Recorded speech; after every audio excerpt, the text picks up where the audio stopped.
So, sir, you are Kevin Ross. Yes, ma'am. And Mr. Ross was previously in court, entered a plea of guilty in a new offense in clause number 25 DCCR 1310 to evading arrest or detention with the use of a vehicle. And then in clause numbers 24 DCCR 1198 and 1199, there were motions to revoke probation, and he entered pleas of true. And let me go figure out which. Evading arrest or detention with the use of a vehicle, and then also the evading arrest, the misdemeanor, from June 13th. He pled true to both of those.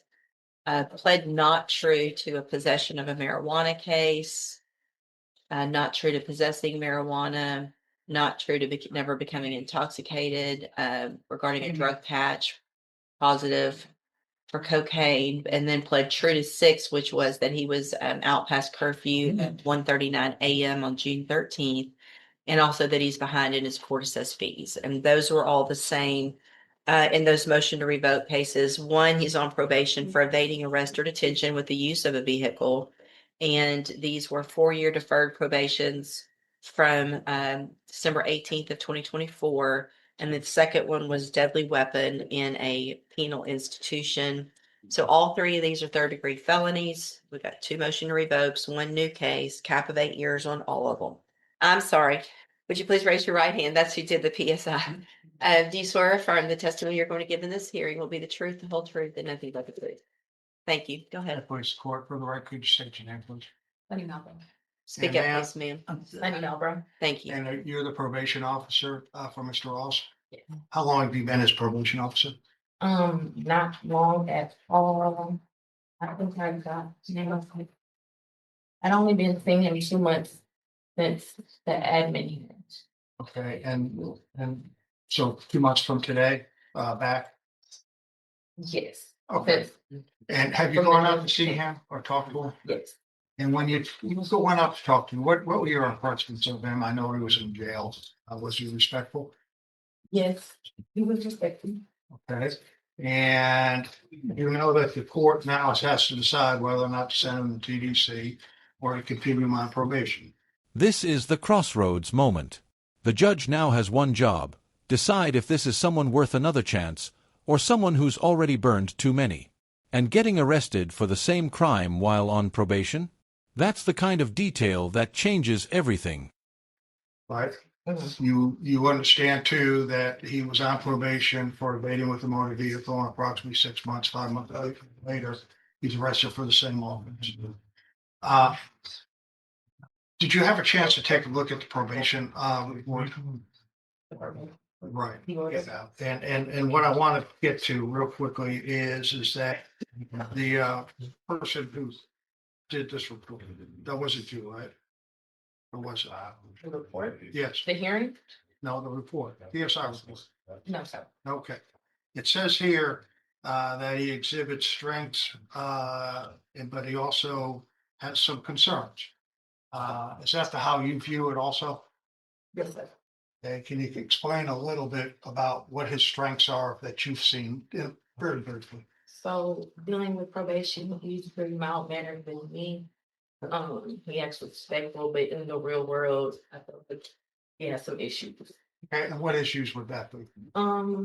Anger. And I feel like he's confused. Like most of the time when we're in probation, he calls his mom, and I don't feel like he can really understand the gravity of probation. Do you take that because of his age, or do you think that he's just defiant? I don't think it's age, or it could be a mix of both. But Okay. How about did he have any learning disabilities that you remember that could also affect his judgment? I think he's on disabilities. Okay. And what would he be on disability for, from your understanding? I think it was a lack of disabilities. Okay. Knowing all that, could that be one of the causes for the way he's acting? Yes, it could play a part. Was he ever given the opportunity to go into any of the probation programs could be possible to address these issues. They're doing things happening too quick. In order to allow him to see if you can't straighten him out. But he was reporting Yes. and doing all the other things, but the new offense happened too quick before You can really work probation. anything at all. Are there programs out there or in-house or outpatient programs that could be available to them? Not that I can recall right now. There's nothing that they can do like a ISF or some type of program to say, hey, let me try to straighten you out, give you some skills, give you some opportunities one last time. Maybe ISF or like cognitive. I mean, in-house, it has to be something that's what you're running. Yes. I have nothing further to do. Thank you. Just a couple questions. Sure. Ms. Malbrough, as Mr. Roth's probation officer, whether you were in direct supervision of him or taking over the file from another officer, have you had an opportunity to review the entirety of his file? And do you I know, need you to speak Yes, up, ma'am. please. and do you know that when the new offense occurred and which he has pled true to on June 13th of 2025, was he wearing a drug patch at the time? Yes, ma'am. And based on your review of those records, do you find that the drug patch at that time on that date showed that it tested positive for cocaine? Yes. And would that have also been an additional violation of his probation? Yes, ma'am. And is that also an issue that was trying to be addressed both with the drug patch and with the underlying original probation? Yes. Do you also know or happen to know that the officer involved in the courtroom recall from the new evade 127 miles per hour. Lights off, multiple agencies involved. This isn't just evading anymore. This is a dangerous, high-risk chase. At this point, it's not just about breaking the law. It's about risking lives. And courts take that very personally. has now been relocated to Dallas for the court will recall the video that you had reviewed previously. Have you had an opportunity to briefly review those offense materials? And you know that to be a very egregious high-speed evading through all parts of Jefferson County. Yes, ma'am. And would it be your recommendation to continue Mr. Ross on any kind of probation at this time, or he be revoked by the court? Like this. Any other questions of this witness? Witness, Judge. Any other witnesses? Just Mr. Ross. Mr. Ross, raise your right hand the best you can. Do you swear from the testimony you're going to give in this hearing will be the truth, the whole truth, and nothing but the truth? Yes, ma'am. Go Hi, ahead. police court, just for the record, state your name. Kevin Ross. And Kevin, the court needs to now decide what to do with you, right? Yes, Simple sir. terms. Send you to the penitentiary or possibly give you a second chance. What would you like this court to consider? Give him a second chance. Okay, well, what do you base that on? Like ISF. No, okay, but what do you base that on? What good do you have to say that I possibly will succeed? Got a job. When I get out, I got a job. 3 jobs lined up for when I get out. You have a place to stay. Got a house. You have 2 parents that are very disappointed in you, but they're still supportive, correct? Yes, sir. One of them actually works for a prison system, don't they? Mom, Yes, sir. she knows what happens in there. Yes, sir. And has she ever indicated to you that you're not penitentiary material? That is that it's not a good place for you. Yes, sir. Well, tell me why, once this court gave you a second chance, that you decided that you wanted to go and get in a car and try to evade a DPS officer. Wrong place, wrong time. It sounds simple, but the judge isn't buying it. Because here's the reality. Bad timing doesn't make you run from police. Decisions do. And right now, the court is testing whether he owns those decisions or keeps deflecting them. You reset, say it again. Why did you make that decision after this court gave you a second chance to get behind the wheel of a car and try to, I guess, get away from a DPS officer? Why didn't you stop? And it was like I was I was the wrong place, wrong time. And I was, Did you really think you could? How were you, hold Oh, on. sorry. well, Think about your answers very carefully. What does being at the wrong place at the wrong time have to do with this insane chase that you went on? Insane. I mean, 127 miles an hour from, I mean, crazy. What does that have to do with being at the I wrong was with place? the wrong crowd at the wrong time. Like, So who was, so the people in your car were the wrong crowd? yeah, like I was just hanging with the wrong people. And that's what made you run from the When I cops? stopped, they just were like, nah. Okay.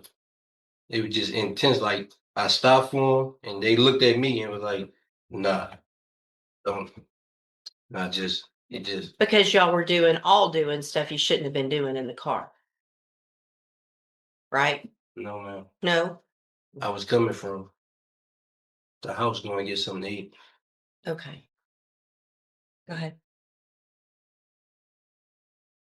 Are you asking this court to consider giving you a second chance at putting in you some type of program? Yes, sir. Is there anything else you'd like to tell the court? Like like how she brought up the write-ups. I just was, I'm gonna address that. Let's bring up the write-ups. You have 15 pages of write-ups. Why? Oh, there's another one. It's just on the. One's yours, one's Ashley's. Now this is damaging. It's not just what happened on the streets, it's how he behaved after getting arrested. In court, your conduct in jail matters. It shows attitude, discipline, and respect for rules. And right now, this is not helping his case. like the last few write-ups, like it was just defending myself. The last write-up you got is because you were urinating on something outside at the jail. Am I wrong? Am I reading that wrong? You must have got the wrong person. Said you were urinating by a door by the rec yard on Hillside. When this was, Then walked March down the 10th. sidewalk, observed you, in fact. It's today. That's with your today. jumper. they must have got the wrong person. So this morning at 6:40 this morning, Yeah, they got the wrong person. I came out of the dome at 7 o'clock, 7:02 on the dot. They woke me up late. She must have got whoever wrote it got the wrong person. I'm gonna check on that. Go ahead though.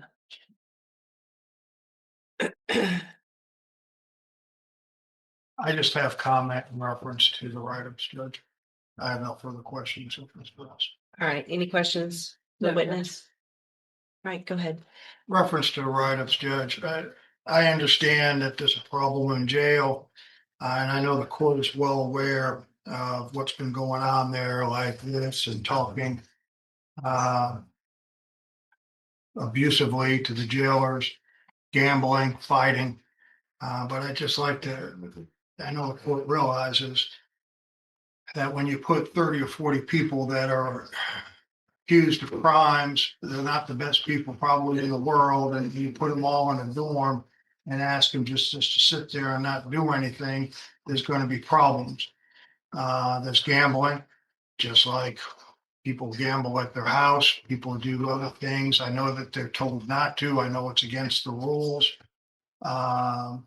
Being disrespectful should not happen. I'm not here to tell you that. Fighting, I think that's probably a cause of everybody on top of each other, everybody living together in dorms. And it's just a fact of wherever you go, families fight between themselves. They fight. Now, is it right? No. He's in custody. He has to now come in front of this court and say, please give me probation when you have to consider jail time and his actions in jail. And I know the court is well aware that it's a difficult situation for people, especially the type of people that are incarcerated, to all get along and be friendly and sing songs together. I'm not trying to be funny, Judge. So I would ask that you take that in consideration once the incident reports. Calling the jailers names, being disrespectful. There is no need for that. And I would tell you that he is wrong and he apologized for that when I talked to him, to the officer. But that's my comment on these jail things, Judge. Ms. Malvina? Judge, I don't really feel the need to tell the court anything that you probably, I know you already know. This wasn't his second chance. This is his third chance. Now he's asking for about a fourth chance. He squandered those opportunities, and then while awaiting your sentence, he cannot behave. I don't think that there's any reason to sentence him to anything less than the 8 years. The court previously rejected a 5-year offer, and I think obviously that was a wise decision, and I asked for 8 on all of them. Judge, there's no excuse for what he did. It could have turned out very bad, doing 100+ miles an hour. Thank God it was at night with not much traffic, because it could have, or he could have lost control of the car. He does have some He mental did. health. He crashed. No, he didn't crash. Crashed out at 2225 Salisbury. I saw it Drive. parked in front of the house. He actually ran into the house. And climbed up into the ceiling and had to be brought down at gunpoint. He didn't crash. He drove home. Okay. Mr. Ross,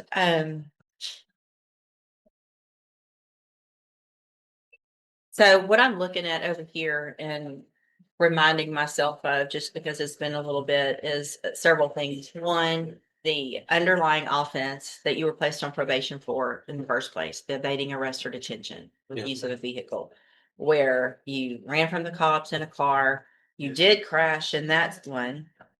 I think with another vehicle, but anyway, you had a gun on you. And so then you get probation, and not, what, 5 months later, something like that, you're out while you're on probation at almost 1 o'clock in the morning in a car with 3 other people. One's a juvenile. There's marijuana in the car. There's an AR pistol in the car. And you run starting at 9th Street and 9th Avenue and 41st Street and end up with DPS, Jefferson County, Port Arthur, Groves, and Nederland all having to be involved in a high-speed chase that went, you were blacking out, you're turning your lights off. I mean, it's just crazy. You're already on probation for the same thing. And then you do it, and you do it really bigger this time with a gun, hanging out with the wrong people. You are the wrong person, right? You can't say that you're hanging around with the wrong people. And there it is, the moment the judge draws a hard line. You are the problem. That's powerful. Because legally, responsibility doesn't shift to your friends, your environment, or your situation. You were behind the wheel. That accountability hits hard, and it usually signals what's coming next. When you keep being a part of that, it's not their fault. You were driving. You were out with them with marijuana and guns doing who knows what. Then you get in our jail and act like an idiot in our jail. And I don't agree with Mr. Burbank that just because you're in jail and it's a difficult situation, that there should be some kudos given because there's a bunch of guys living together and you can't get along. You are getting along. You're gambling. You are getting, I mean, it's just the disrespect, the not following the rules just shows you got your opportunity on probation, chance one. You got You've already had an unlawful carrying a weapon misdemeanor that you were given 6 months deferred probation for. You've already had a resisting arrest back in 23 that you got a probation for. A possession of a dangerous drug, you got a probation for. That one's pending now, a motion to revoke. So you've been given those opportunities. Then you get an opportunity on a felony, 2 felonies, and now you've got another felony. So Yeah. continuing probation, it's not. I can make an announcement. Can he make a comment? No, hold on just a second.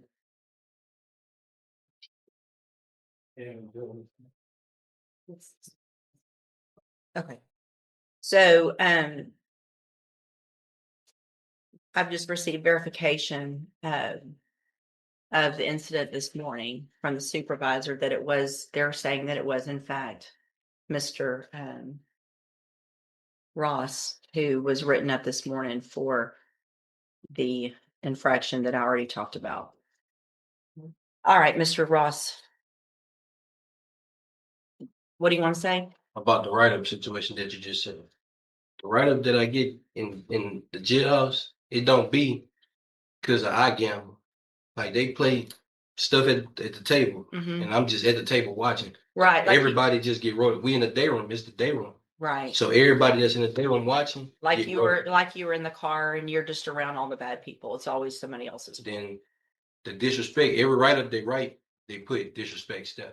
You only got to say nothing.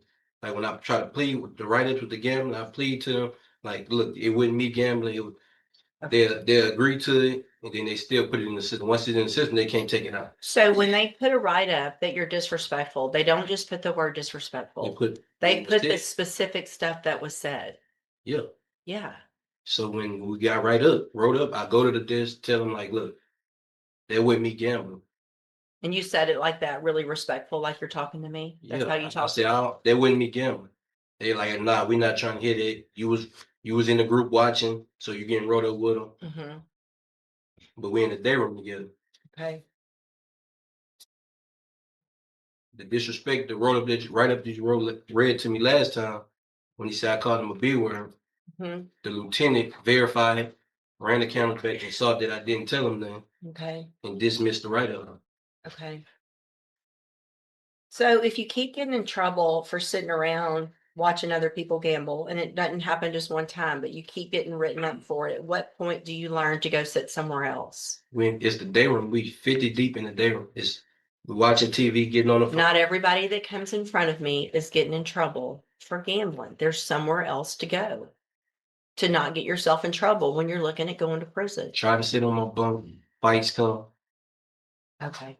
I would All right. At this Right, time, that's the way. Mr. Ross, and cause numbers and excuse me, cause number 25 DCCR 1310, which is the new case. I'm going to find that you entered your plea of guilty freely and voluntarily. Find sufficient evidence to find. And just like that, it's over. 7 years. Multiple cases, all running together. After chances, warnings, and repeated offenses, the court makes its decision clear: enough is enough. But here's the real question. Was this inevitable, or could one different decision have changed everything? Find you guilty, and at this time find you guilty of evading arrest or detention with the use of a vehicle. Going to sentence you to a term of 7 years in the institutional division of the Texas Department of Corrections. You will receive credit on that sentence for any time that you've been in custody that the law gives you the right to receive. In cause number 24 DCCR 1198, find sufficient evidence to find counts. Sorry, get back to that.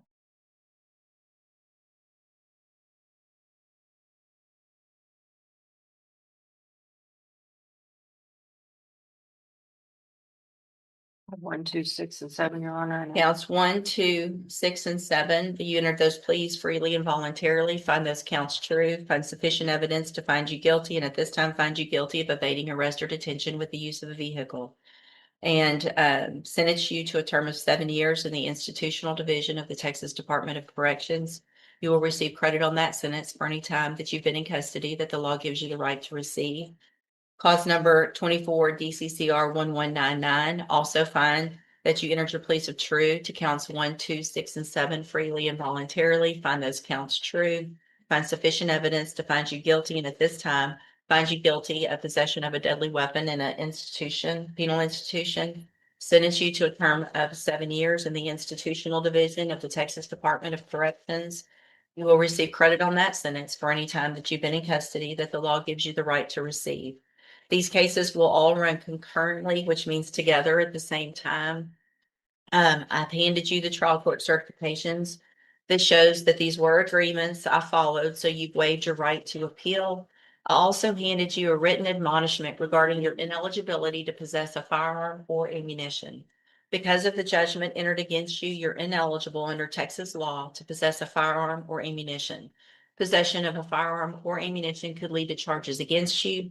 If you have questions about the laws that make you ineligible to possess a firearm or ammunition or about how long that lasts, you can talk to Mr. Burbank. Good luck to you, sir. You can go back with the bailiff.